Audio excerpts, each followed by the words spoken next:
Sir ઓપીડીમાં જ્યારે patient આવતા હોય છે ને ત્યારે પેશન્ટનો એક જ ક્વેશ્ચન હોય છે કે અમારે બીજા કોઈ ડૉક્ટર પાસે તપાસ નથી કરાવી કે નથી બતાવવું, ડાયરેક્ટલી અમારે સાવલિયા સરને જ મળવું છે.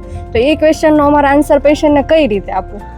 યુઝ્યુઅલી આપણી હોસ્પિટલની અંદર જ્યારે પેશન્ટ તમારી પાસે આવીને એવો ડિમાન્ડ કરે કે સરને ડાયરેક્ટ બતાવવું છે, પણ એને આખું એકવાર થરો આપણી જે એક્ઝામિનેશન પેટર્ન છે એના વિશે થોડું વિસ્તૃત માહિતી આપવાની કે પહેલાં તમારી નજરની બધી તપાસ થતી હોય, આગળની બધી તપાસ થતી હોય, નંબર બધું ચેક થતું હોય, આંખનું પ્રેશર ને બધું ચેક થાય.